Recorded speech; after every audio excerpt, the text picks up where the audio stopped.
The French Revolution set Europe ablaze. It was an age of enlightenment and progress, but also of tyranny and oppression.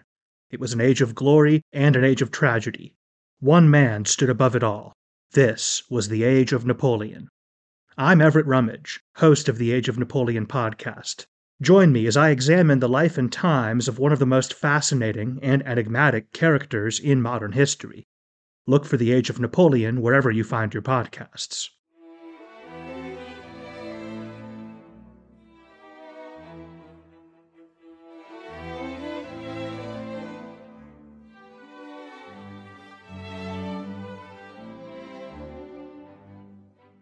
Welcome to Pax Britannica. Season 3, Episode 20. The Pirate Prince.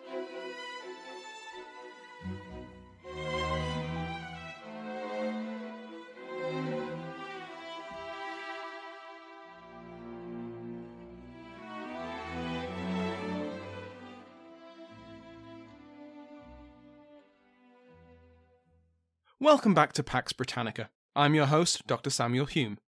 Before we begin, I'd like to welcome new members of the House of Lords, Tura, Earl Nilsson, and Earl CSB.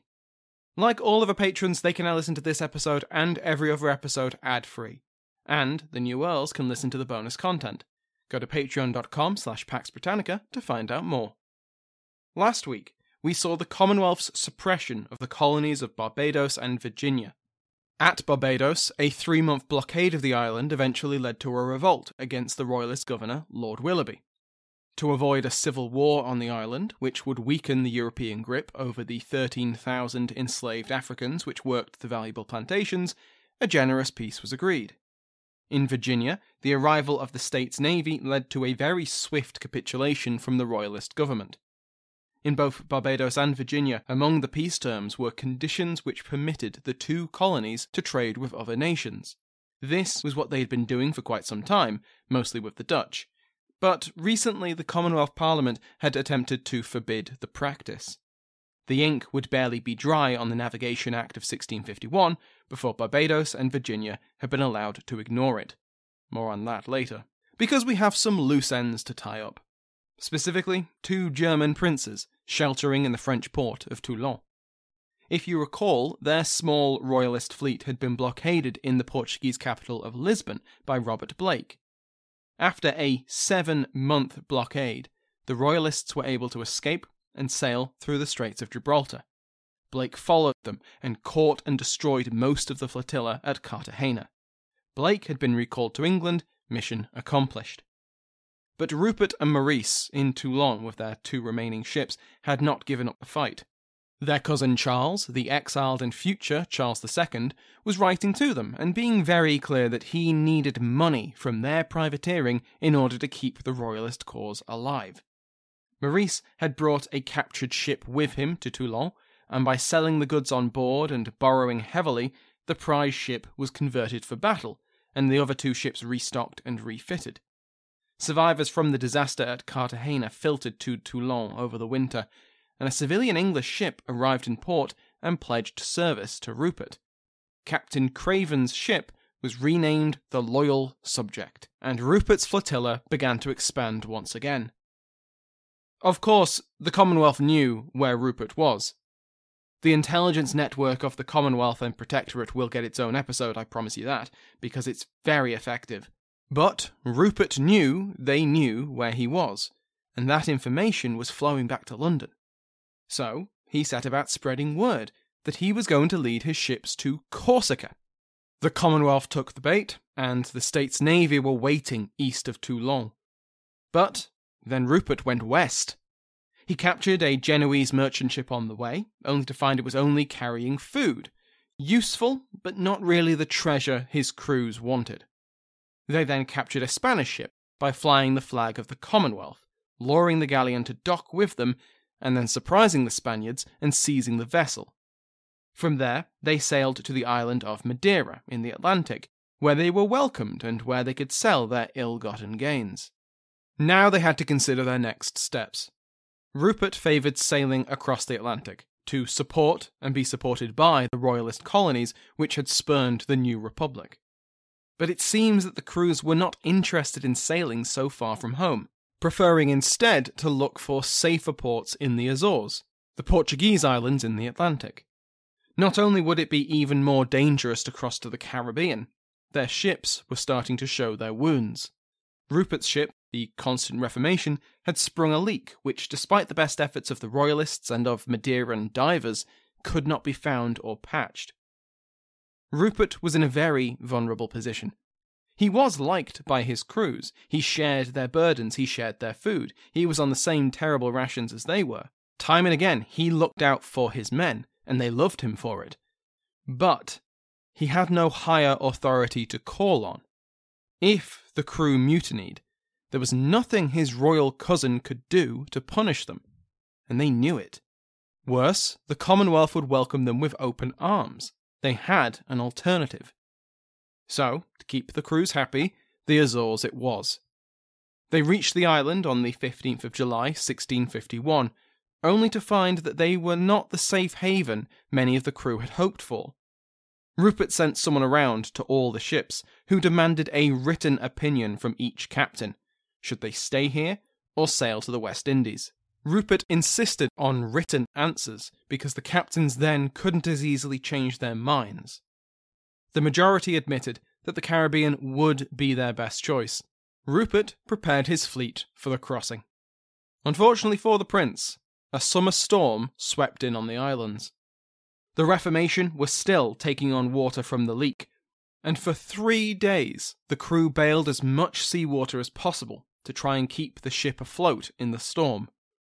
After those 3 days, it was clear to everyone that the Reformation could go down. Preparations were made.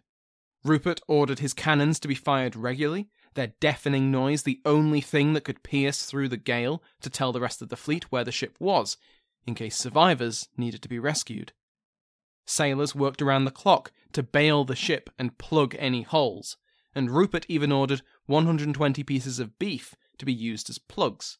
But the force of the storm was too much, and water flooded in faster than the crew could bail. The cannons were pushed overboard by the crew to give them more time, but it was just putting off the inevitable. The Reformation was going down. The other ships were signalled, warning them to be ready to collect the crew. The chaplain went around, comforting where he could, and announcing where he would be when the ship went down. Any who wanted to join him could go to him, to pray and die together. The weather was unrelenting. The main mast snapped in the gale, and the other ships could not approach the Reformation without the waves slamming them together. Rupert later recorded in his diary that his crew insisted he take the last lifeboat and escape, but he repeatedly refused. He claims that, not taking no for an answer, they pushed him into the lifeboat and forced him to survive. This meant he was rescued by the honest seaman, upon which was his brother Maurice. Despite the two princes demanding that the ship sail closer to rescue who it could, or at least send out their own lifeboat, the captain of the seamen refused to risk it. When the Constant Reformation went down, it took 333 crew with it. When the storm finally died down, the flotilla discovered that the loyal subject, which had volunteered at Toulon, had been smashed against some rocks, and most of the crew, including the captain, were missing or dead. But Rupert and Maurice still did not sail back to the continent, or return to the exiled court empty-handed. With their surviving ships, they sailed south. Once back in the Canary Islands, they learnt that the States Navy was still searching for them. So Rupert sailed further south, and then east, along the coast of Africa. They stopped off at Argan, a European trading outpost which had changed hands quite a few times. It was currently held by the Dutch, and with the deteriorating relationship between the Commonwealth and the Netherlands, the Royalists received quite a few supplies from the commander of the Dutch outpost. The Royalist fleet, all 3 ships of it, were refitted with Dutch and Mauritanian assistance. This Grand Armada consisted of the Swallow with 42 guns, and the Revenge and the Honest Seaman, both with 40. Their voyage then took them to the Portuguese colonies in the Cape Verde Islands. Here, the governor was very friendly. Charles Spencer suggests that this friendliness was partly out of embarrassment, because back in Europe, The Commonwealth and Portugal were now on good terms. The governor supplied the flotilla, and then informed Rupert that there were Commonwealth trading vessels on the River Gambia, and he should go and get them. But he'd have to leave quickly if he had a chance to catch them. Rupert took the bait, and the governor breathed a sigh of relief to see these enemies of his state sail away. Instead of finding English ships, the royalists found Spanish ones.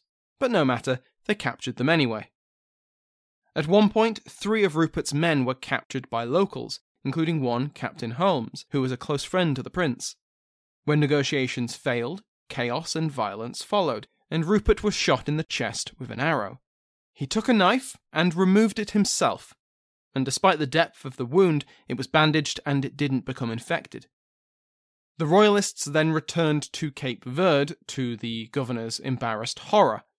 That embarrassment and that horror soon got worse, because the royalists then captured an English ship that was at the port. How exactly the governor was going to explain that to his government, I'm not sure. The new plan was the same as the old plan, to sail to the West Indies. But this was still an unpopular decision, and when Rupert announced it, it lost him a ship. The Revenge mutinied and sailed away, and would eventually defect to the Commonwealth. But the Atlantic crossing finally happened, in summer 1652.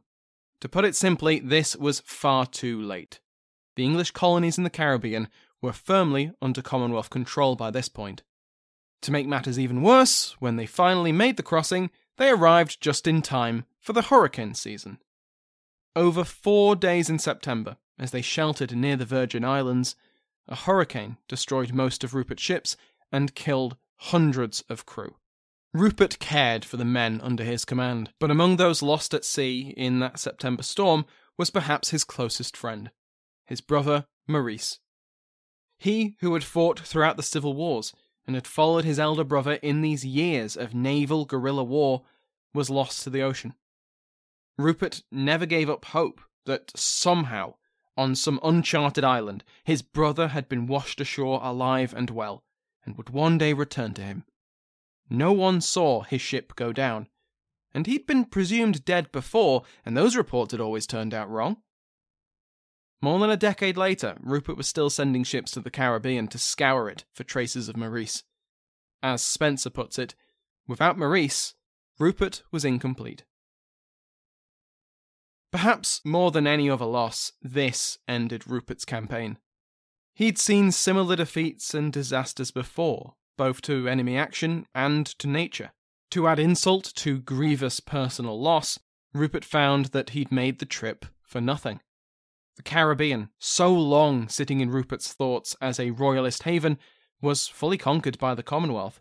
Combined with the loss of his brother, this was enough for Rupert to give up. He sailed his 2 remaining ships back to Europe, which limped into the port of Nantes in March 1653. After recovering from his voyage, Rupert travelled to Paris and the court of his cousin. Since leaving Helvetisluis in 1649, he had spent 1,500 days travelling more than 15,000 miles. He'd captured 31 ships.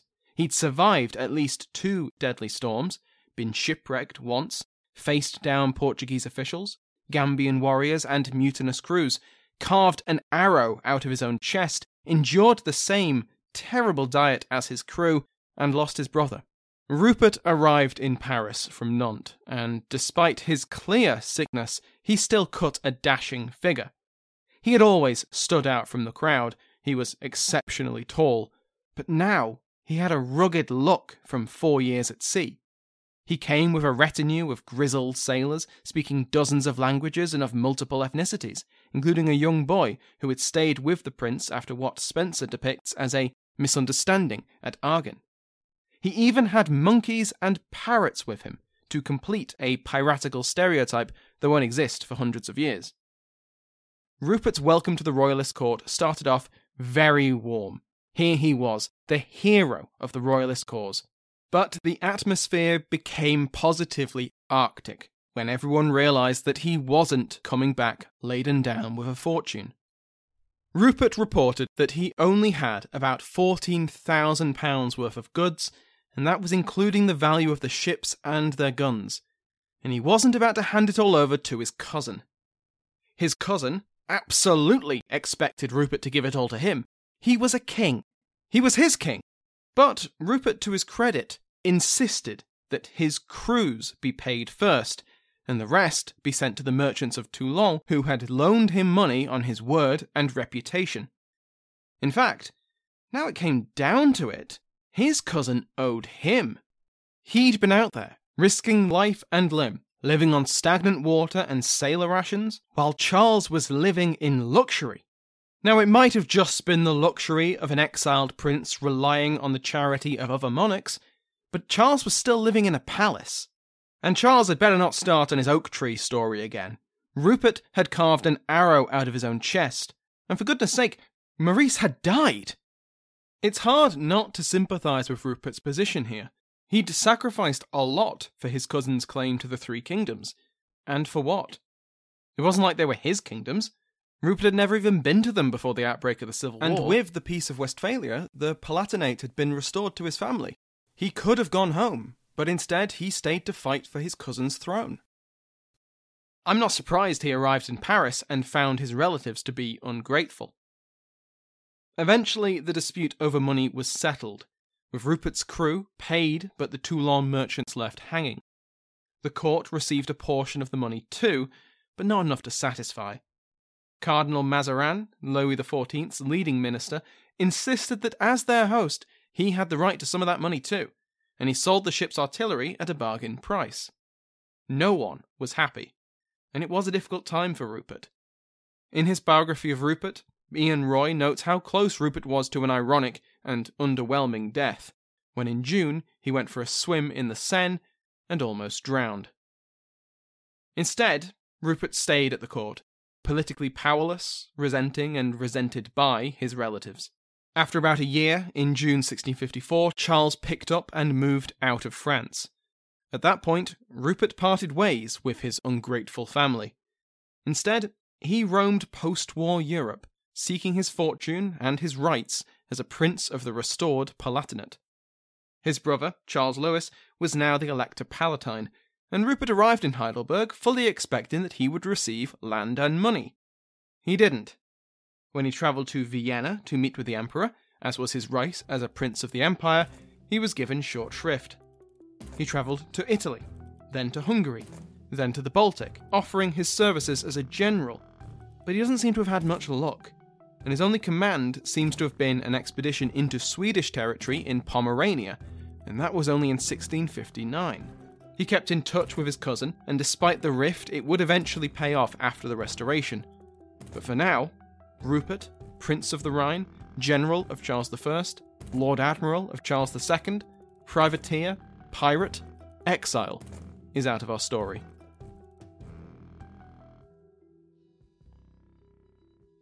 Madame Tussaud. We all know the name, and many of us have visited one of the wax museums which bear that name.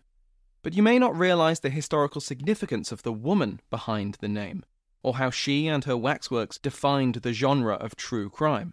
If that has piqued your interest, then give The Art of Crime a listen. The Art of Crime is a history podcast by Gavin Whitehead, a historian of Victorian theatre, all about the unlikely collisions between true crime and the arts. If you enjoy the detail of Pax Britannica, then you'll love The Art of Crime. The latest season of The Art of Crime tells two stories. First, it chronicles Tussaud's career, starting in pre-revolutionary France and ending in Victorian London. Second, it tracks the evolution of the Chamber of Horrors, a showroom in her wax museum that exhibited macabre curiosities, including effigies of notorious criminals. You'll hear how Tussaud won patronage from the French royal family, narrowly escaped the guillotine during the Reign of Terror, and became one of the most celebrated showwomen in Paris and London. This season also covers the most divisive assassin of the French Revolution, the last man to be hung, drawn and quartered for high treason in England, and the glamorous murderer who attained notoriety as a modern Lady Macbeth. Subscribe to The Art of Crime wherever you get your podcasts. Let me recommend another history podcast on the Airwave Network. Historical Blindness attempts to shed some light on historical blind spots and fight the misinformation that permeates many people's worldview. Are you interested in the parts of history that remain a mystery? Do you want to learn more about the historical myths and misconceptions used to prop up false beliefs today? Join host Nathaniel Lloyd as he delves into all these topics, sharing puzzling tales from the past and examining hoaxes, conspiracy theories, and misremembered events that provide insight into modern politics and religion. Find out what's real and what's not when it comes to famous conspiracy claims, like those surrounding the notorious assassinations of Martin Luther King Jr. and JFK. Discover astonishing parallels to modern politics. What does the false claim that AIDS was a US bioweapon tell us about the COVID lab leak conspiracy theory? Find and subscribe to Historical Blindness wherever you listen to your podcasts, or visit historicalblindness.com.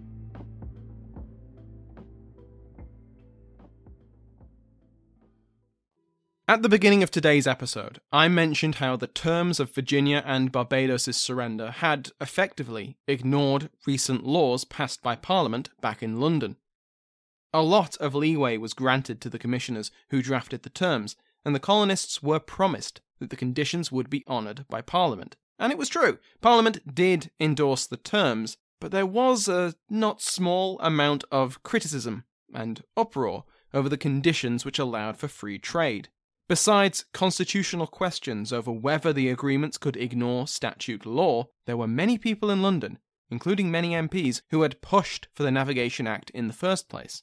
It was seen as a vital part of the new regime's finances and the financial success of English merchants. There was quite a lot of overlap seen there. Yet now they learned that England's most profitable colony, Barbados, and its oldest colony, Virginia, were to be left outside of the new system. The terms of submission were nevertheless accepted. Loyalty to the new republic was worth looking the other way, for now. So I think it's high time we actually talk about the 1651 Navigation Act, because despite the hopes of free trading colonists, it will be important. The Navigation Act of 1651 was a more focused piece of legislation than the Embargo Act of the previous year, in that it didn't really touch on colonial autonomy beyond their trade with the outside world. But on that trade, it was really explicit. As Jonathan Barth succinctly summarises it in The Currency of Empire, authorised by Parliament in October 1651, the Navigation Act inaugurated a new era of mercantilist controls over English and colonial commerce. First, the Act stipulated that no goods were to be imported into England from the Americas or from the East Indies except in vessels owned either by the English or by English colonists. Moreover, the vessel had to be manned by a crew of at least 3/4 English or English colonial.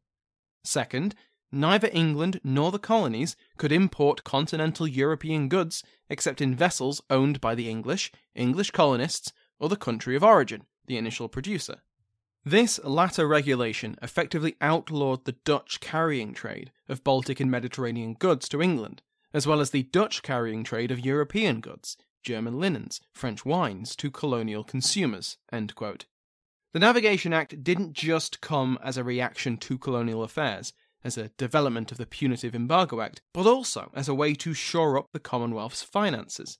The costs facing the government, especially the maintenance of its expensive army and navy, meant that the Commonwealth needed to secure its revenue. To quote Barth, "Most agreed that mercantilism provided the answer. A managed, regulated trade designed explicitly to draw gold and silver into England, in public and private coffers alike. The Navigation Act epitomised this vision, and colonial Dutch trade was among its many targets." End quote. As a reminder, because it's been a while since we've covered trade, mercantilism was the economic consensus, if you can call it that. Thomas Leng describes it as, quote, "a vague set of assumptions about the belligerent nature of commerce and the inevitable need for state regulation of it." End quote. In other words, international trade was seen as a zero-sum game. For one country to win, the others had to lose. We've seen this before, with the English government limiting the amount of silver bullion which could be exported for exchange in Asia. This was seen to be lost forever, even if it was in exchange for valuable and exotic goods. English governments going back centuries had tried to limit the role of other nations in England's international trade, and in a sense, the Navigation Act was just a return to form. Elizabeth I had her own Act of Navigation passed in 1563, which really annoyed Flemish and Dutch merchants, but which lapsed in the 1580s. The Navigation Act was enforced throughout the 1650s, initially laxly but increasingly stringently, at least in European waters. Over that decade, around 300 ships were seized in the English Channel and the North Sea, most of these being Dutch, for breaking Commonwealth law. But on the other side of the Atlantic, the Navigation Act was poorly enforced. Besides the conditions baked into the submission of Barbados, Antigua, and Virginia, all the colonies flouted the law when and where they could. Colonial governments will repeatedly punish those who enforce the law in their ports for infringing on their self-government. The Navigation Act has been described as both nationalistic and individualistic. Nationalistic, because it was meant to restrict trade within the empire only to English merchants, and individualistic, because it offered free trade to those merchants instead of the old and despised monopoly system under the monarchy. If you were an English merchant, you probably benefited from the new law. And it was, explicitly, English merchants, not traders from the other nations of the Commonwealth. This form of mercantilism will influence trade relations within and, importantly, out with the English Empire. Being denied profitable trade links with England and its colonies, and worse, having the Act enforced with the seizure and selling of foreign vessels which broke the Act, would racket up tensions with other European and colonial powers. That's a bit of foreshadowing for you, because next week these tensions will erupt into outright war as the Commonwealth of England meets its first international test. If you'd like to peek ahead in the narrative to the next time the English throw their weight around in the Caribbean, then keep an eye on your podcatchers this week, because I interviewed Professor Carla Pestana about the Cromwellian conquest of Jamaica. Professor Pestana's work on the early modern English Atlantic has been and will remain very important to the podcast, so I was delighted that she agreed to come on. That will appear in your feeds in the next couple of days. This month was the 5-year anniversary of Pax Britannica, so to mark the occasion I've put a link to a survey in the episode description because I really know how to party. If you have a spare 5 minutes, I'd really appreciate it if you could fill it in. It helps give me an idea of what you're like, how you feel about the podcast, and anything you'd like to see change. The link will be open for a few weeks, so if you're not listening to this episode on release, you might still be able to have your say. Thank you to my House of Lords, including but not limited to the King's favourite Mike Sanders, the Duke of Hanson, Harold Hanson, the Marquess of Queensberry, Brent Sitz, and the Earl of Hillary, John Watson. Go to patreon.com/Pax Britannica to join their ranks and listen to the podcast without ads. Remember, you can join the mailing list to get news about the show by going to the link in the description. For other great podcasts on the Airwave Network, check out airwavemedia.com. Thank you to Sounds Like an Earful for the interval music in today's episode, to my entire House of Lords, and to you for listening.